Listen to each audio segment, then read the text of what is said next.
beat on? All right, bad. Everything good? Cool.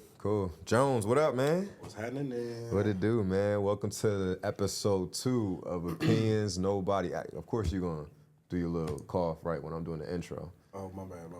Episode 2 of Opinions Nobody Asked For. You already know it's your host, Clay Gravesandy. I'm with my boy. The kid that did, not the kid that didn't. It's your boy Jones. Remember, this is a platform for unhinged opinions. We would love to hear your thoughts, whatever opinion you got, whether it's around relationship, finances, anything that has to do with your life, let us know. Call 980-322-1989. All right, man. So Jones, man, how you been, bro? We've been out there for a little bit of a week. I was had a hectic week. I was in DC. I went to Dominican Republic, so I wasn't able to film last week. But and I haven't really been able to catch up with you, man. So what you been up to? Man, I've been out here, bro. I had to get ready I had the half marathon, the corporate cup. 13.1 miles. Too many monkeys on my back during that race. I had a little bit too much dip in my chip. Yeah. Chip broke off in the dip. But luckily I had extra chips. Nice. So I was good, bro. But how about your weekend? Yeah, my weekend was good, man. We went to Dominican Republic, Puerto Plata. The unique thing about it, man, I feel like it opened up my mind to like possibly put my business to an international country. Yeah. We was talking, we found some people who were U.S. based, and I really got to pick this guy's brain. He was an African-American brother who has a restaurant. And he was just talking to me about how the cost of living is so cheap over there. He was saying that if you make $600 there a month, you're living well off. And if you could get into that tourist-based economy, you know, you're really making that money. And with the equipment that we got, like the boat cars and the jet skis, you know, I think that essentially I could probably make a killing out there because, you know, we did an ATV excursion. It was like a little tour. And they made $800 off of us. It was about 8 of us. They probably charged us $100 a head. USD. Oh. USD. They made $800. And the dude said that living in the DR, all you need is like $700. And they made $800 off of us. Yeah. You know how many times we do jet ski rentals? If I could do like an excursion like that, a little tour, you know, you making it like $400 or doing the boat car, doing that like, you know, 5 to 6 times a day, like you killing it. I'm renting that thing out for $250, $300 an hour. You be over there living like kings. Yeah, living like king. You know, I don't know if I would live in the DR, but it just opened up my mind to like international living. So that was pretty dope. But man, I something that's been on my mind, man. You know, we came on this show and we talked about Love Is Blind last episodes, and I want to apologize to the fans or anybody that's been watching the first episode. It was about like 400 of y'all, so it wasn't that many, but we gonna grow it organically. We appreciate y'all. We appreciate y'all. It's gonna be a slow grind. 400 for the foes. 400 for the foes. Now, it's gonna be a slow grind, but we're gonna get it. But I apologize to everybody who watched our episode last week because all we did was talk about Love Is Blind. And I cannot lie to you, Jones. I try to put on the next batch of episodes, and bro, I keep on falling asleep. It's the most boring season I ever watched, bro. And I tried to give this season a chance, but it's too damn boring. And the one thing I'm gonna say, Jones, I'm gonna let you go. My bad. I gotta let me ISO real quick. It's the kinetic fault, it's Netflix fault, and it's the fans' fault. I'm blaming all 3 of y'all, and this is why I'm blaming this. This is the tiers. Netflix, you know the analytics. You got the numbers. You know that season 6, season 4, season 1 was a hit. It was a hit. Even season 2 was good. And everybody talking about season 7. Season 7 that shit was like Titanic compared to what the hell we watching right now, season 8. Yeah. Watching season 8 like watching paint dry. And you know why? Because y'all wanted maturity. Y'all wanted love. And this is what I try to tell y'all. Y'all be trying to kill the villains, but the villains make the show. The villains make it entertaining. You need a little bit of people that's a little bit of unhinged. You know, that's reality. We all know people who sometimes switch up on decisions. You know what I'm saying? We all know people who study for a test and fail. That's like the experiment with Love Is Blind.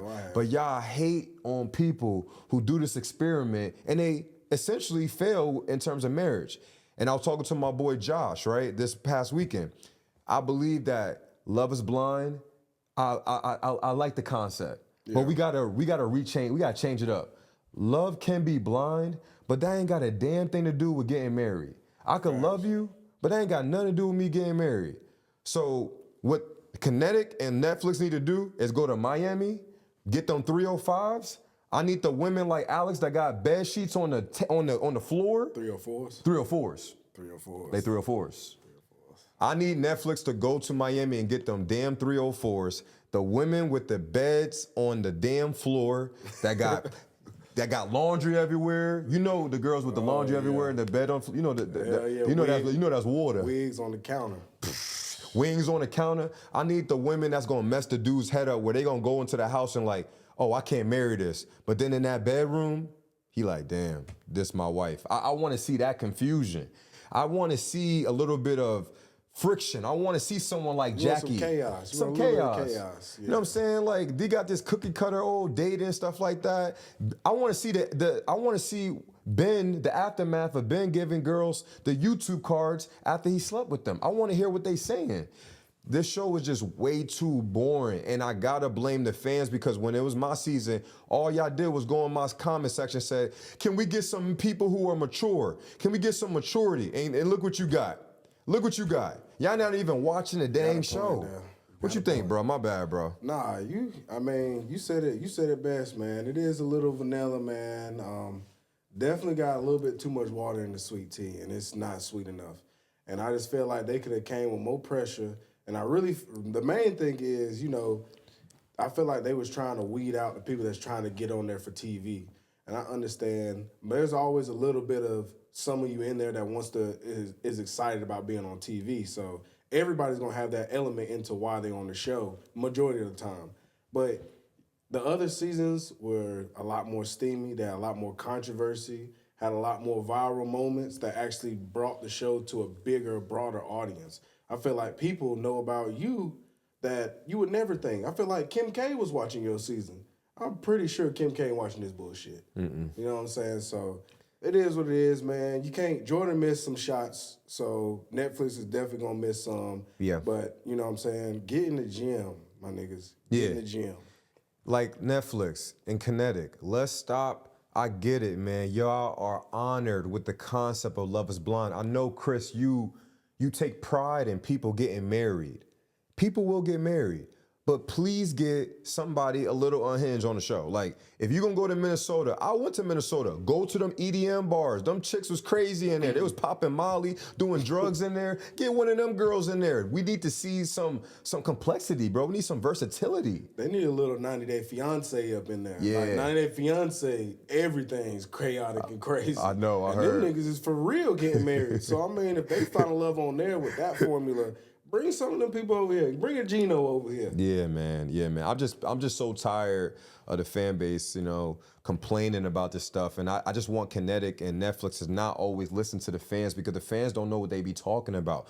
Look at the ratings. Look at the ratings. Whenever there's drama and stuff going on, it goes up. Netflix is trying to be like, oh, our concept, we want people to get married. And then they listen to the fans and say, pack it up, Netflix.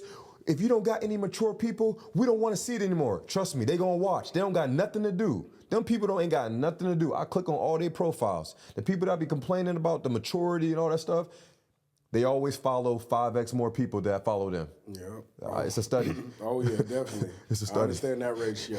Hey, man, men lie, women lie, numbers don't. Flicks, get it together. Get it together. One of the things that I see that's a ongoing topic with Love is Blind is the age, right? So they'll say like, they want mature people on there. So they like, some of the fans want 40-year-olds there, but they really like when the cast has a bunch of 30-year-olds. Yeah, facts. I like to see some 20-year-olds in there as well, but they say that the dating in your 20s and your 30s is different. So that brings up an interesting topic, and maybe we could even listen to some commentary from somebody on an online platform and hear their thoughts. And then maybe you could kind of chime in and let me know what you think about people dating in their 30s.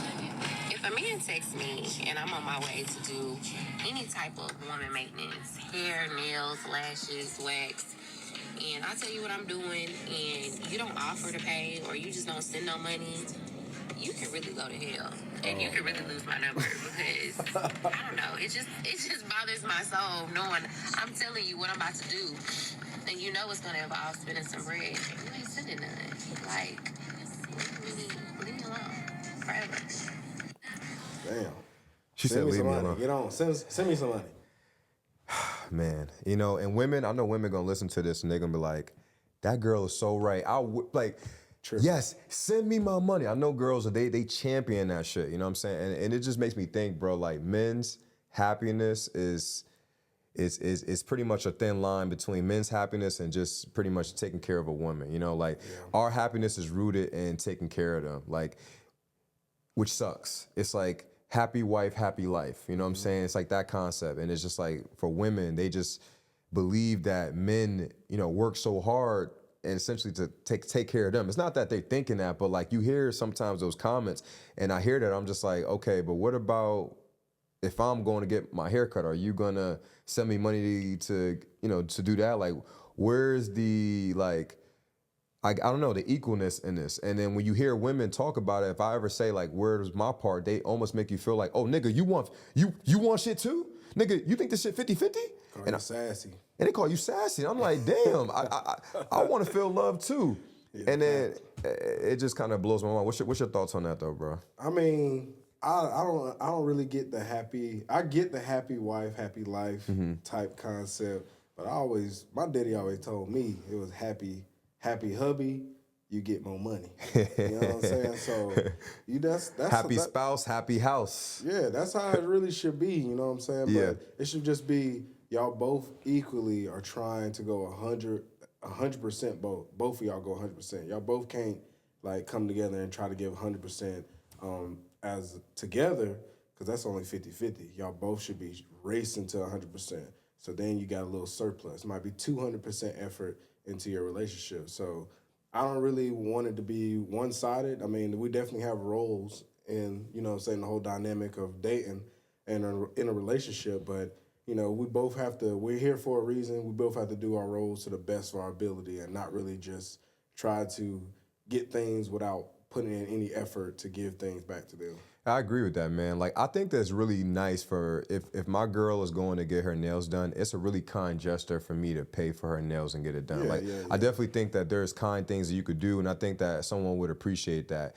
But here's the thing, right? The women get their nails done a lot, and then how much are nails? Because then it's like, how much? Shit is expensive. It's expensive, and it's like you going, you know, once every week, and then now you talking about getting your lashes done, and you doing all this stuff. And I tell you, women, I don't even like makeup like that. Like, I don't even want you getting them lashes be looking like freaking tarantula claws sometimes. Like sometimes them lashes be too long. A little bat-wingish. And here's the thing, like if I'm gonna be paying for your lashes, can I now tell you the size of the lashes I want you to get? But that might be evasion. That might be a little too much. But damn, I can't have no input. You don't take the money and you do whatever you want with your facial expression. I don't get to say nothing. I can't even tell you. I don't even like that lip gloss like that, girl. Yeah, man. It's an evil world we live in, and I blame social media to where, you know, you see these suckers out here like spraying money out like it's the damn water hose, and they really just mess it up for everybody else because girls see that and then they automatically think that the most guys should be doing that, and if they really like you. And it's not really that way. I feel like that makes the relationship very superficial and one-sided, and when the money stops, does the love stop too? Yep. You know And a woman would be like, "Oh, my daddy did it. My daddy took care of me. He was the man in the house. He paid all the bills." Okay, my grandmama was a saint. You know what I'm saying? Yeah. So you talking about you want me to be like your daddy? Well, I want you to be like how my grandmama was. Like, we both got to look up to something. If you're going to put that expectation on me, you have to expect an equal expectation to be put back on you as well. And I think that's where the rift really comes in. Yeah, I think it's like just a little bit of a rift because my whole thing is like this. I think that women should be taken care of. I think that you deserve nice things. I just think that I don't hear enough of what you're doing for the man because men, there's mental health as well with it. Like, you can't just be taking, expecting that your presence is good enough to make that man's happy. Like, that's how cheating starts. And I feel like when it comes to marriage, when we talk to women about it, they don't really understand the concept of keeping a man happy.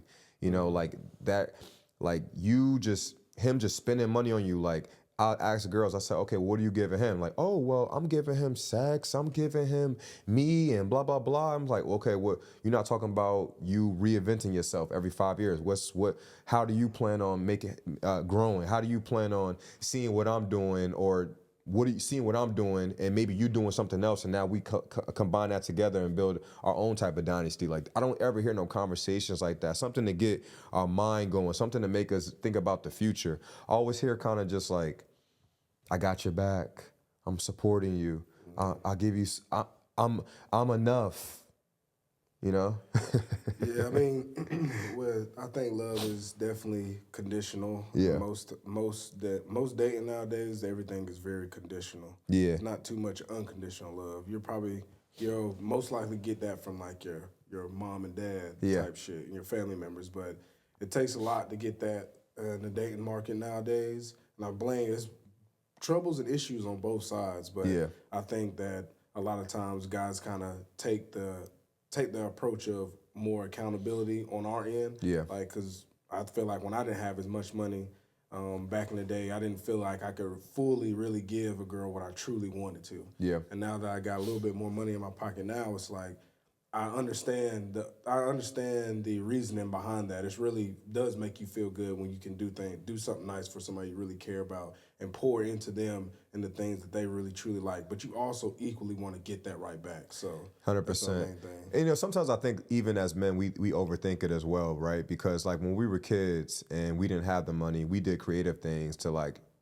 to show our love, you know? Yeah. Like I remember I was talking to a girl and we was on I paid for her movie. And she was long distance, and we was on FaceTime, and it was just a cute little gesture, but like it was something fun that we could do. But like I think sometimes like we as men we focus a lot on the financial aspect of it, but like you know just getting to know our girl, maybe doing creative stuff, and also too us dating the right women. Like don't date women that just want a man to spend money on them. Date women who actually genuinely like you, who actually want to spend time with you, and that probably make everything best. But we could spend all day on this topic. We'll probably talk about this again, but follow up on that, man. I saw something where it was talking about, actually, let me play the second audio clip. This is what my man says, what's it like dating in his 30s? It's a clip. I don't want to link. I don't want to smoke. I don't want to drink. I don't want to stay the night. Yeah, so pretty much he's saying that, like, in order for him to come out, that's what it is. Like, you pretty much if you ain't spending money, if you ain't taking her on a date, she ain't trying to link up with you. But this brings up to another topic that I want to talk about. With us dating in our 30s, of course, there's complications with it. Of course, it's a little bit different of a nuance. What do you think is better? Do you think it's better to find your girl in your 20s or when you're younger? Or do you think it's better to find your girl when you're established, kind of like what you talked about, now that you're making money? Yeah. What do you think is better? I think there's perks both ways. I think at least in your 30s, you have the tools to actually create a family. You'll have the money and you'll probably have the more maturity at that point to really truly have a true nuclear family.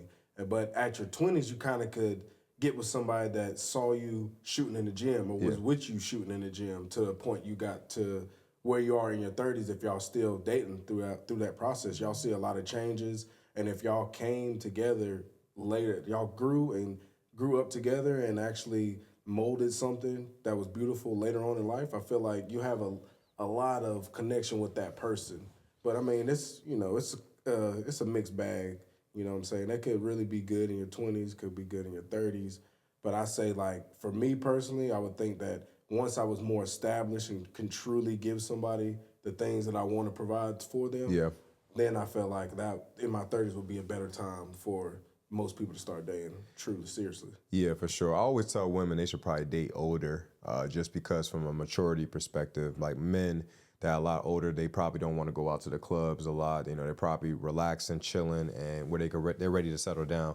Especially like women, like I know what they want. Like they always talk about, oh, I want a good man, but most of the time they want like a guy that has like a little bit of swag. He got something going for himself, doing well financially, but also he could walk in a room. Tyrone's. Yeah, exactly. You know what I'm saying? Like, yeah, you gotta switch it up a little bit. But most of those guys are really ready to settle down later in their years. But I always felt like from a love perspective, it probably is better to find your person younger. Like I almost feel like that love I had when I was younger, when I was in my 20s, was just different. Like that butterfly that I would have when I had my first date, when my girl would call me on the phone and like, we grew up when it was a dial-up phone. So like when you pick up the phone, you know, your mom might be on the other line. Oh, yeah, you know, I remember those days. My heart was beating and somebody else breathing on the phone, listening to my conversation.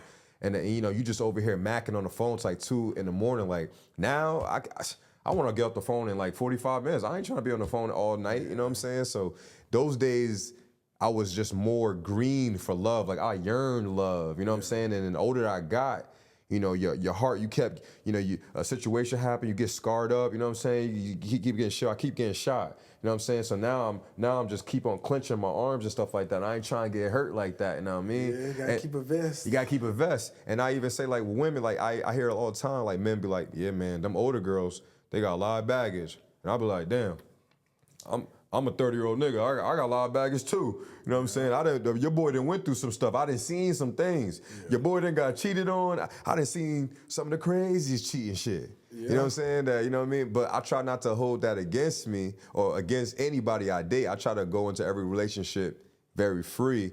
But you know, when it comes down to the longevity of things, when you don't address things through therapy and you don't understand why you react to certain things, you know, patterns repeat, you know? And sometimes when we break up with people, especially in our 30s, we just kind of feel like, all right, that didn't work out, but we don't really take the time to understand why it didn't work out. Yeah. And those patterns repeat. So dating in 30s is a little bit tougher because I believe that you don't have that many chances. Like you'll date somebody and let's say you have a good connection, but like people are so used to a relationship not working, you don't really have that much leverage or that much time. Like one mess up, you're done. And I also think that's a bad sign because when you're married to somebody, there's going to be adversity, there's going to be problems. You can't just think that the relationship is going to be cookie cutter. You know, sometimes I believe that you need to go through stuff in a relationship. And that's why in your 20s, to me, is better because you're probably going to be able to withstand a lot more and you're able to still build that love and you know that person genuinely with you. Yeah. So I feel like dating in your 20s, that's the gem right there because in your 30s, you're a little bit more cold and I think it's tougher to find love.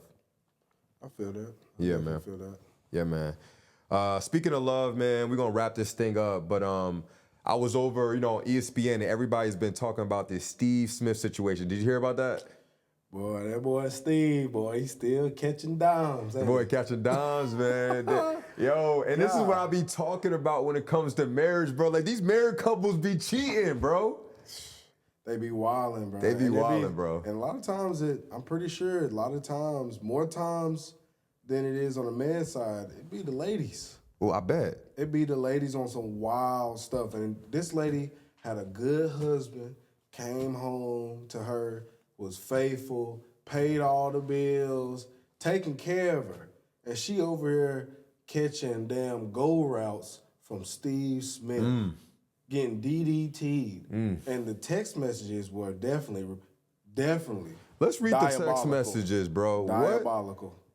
Let's see. Let's pull these things up. Oh, girl. Hold up. Can you read that? Can you read that for the guests? I got it on pause. Read that for the guests. Oh, please don't blurt out curse words. Man, I don't know if I want to read this. This is a fool. All this is pause. It's pause. Please. All this is pause. Y'all gonna have to fill in the blanks because I'm not reading all this. But this nigga Steve said, "Take me deep down, like you kind of like. You wanted to suck me off." Old girl said back, "I did." That was crazy, Jones. You said you want to suck me off, and then you looked at me, bro. Please read down, bro. Please look down. Already over. Cancel the segment. All this was paused. Everything around. Let me read it for paused. you. She said, "Yes, sir."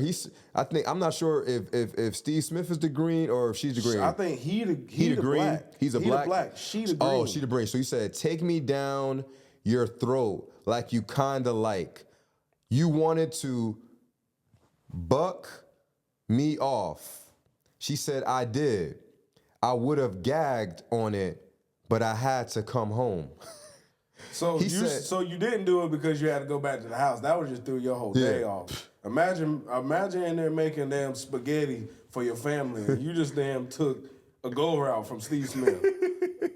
diabolical. That's At diabolical. least you got some standards. So look at the game for Steve Smith. I know at least you got some standard. Cause at least you going. At least you like, going. I can't go and do a all borderline that Hall of go home. Famer. Yeah. You know what I mean? Hey, at least your chick getting piped down by a boy. Actually, bro, that's another topic we could get into. What's worse, getting your chick piped by a known dude that like you kind of look up to, or somebody that is a bum? Oh, fucking a bum would be way worse. Cause if you downgrade from me, you know what I'm saying? If you gonna go do some wild shit and you downgrade, it's like, fuck. Does she think I'm that goofy? Yeah. You know what I'm saying? Yeah. But if you go and get rammed by Drake, then it's like, that's still terrible too. Yeah. And it's like you're a groupie, but how many times she gonna run into a Drake? Yeah. There's more of a chance that she could get DDT by a regular dude, a bummy nigga, than a Drake. So I mean, if I had to pick one or the other, definitely don't fuck no bummy nigga. Nah, I'm with you on that, bro. I'm like, hey, date up. If you gonna cheat on me, cheat up. Don't cheat on me with no dude that I feel like I'm better than, cause that's gonna. Nah, that's Black and Miles. Well, that's gonna be an ego bruise though. That's gonna be ego bruise. Yeah, it's definitely gonna suck. That's gonna be all ego of bruise. it's gonna suck. Because at least if you date, at least if you cheat up, it's gonna be an ego bruise. But then I'm gonna be like, I gotta be better in my life. Like you might actually motivate me to be the best man I need to be. Yeah. Cheat up. Cheat on me with a nigga that I look up to, or a nigga that I'm like, oh damn, I can see why you did that. I'm gonna go ahead and hustle on that so I can be better. That's my enemy right there. That's it. You might have changed my life. But let me get back to these messages, all right? So she said, take me deep down your throat like you kind of like. Golly, you wanted to suck me off. She said, I did. I would have gagged on it, but I had to come home. He said, you enjoy it? You like to feel it? She said, I like feeling it deep in my wet hot pocket. Hot pocket? Yeah, he said, me too. I know, what they talking? They talking like the chat rooms back in 2006.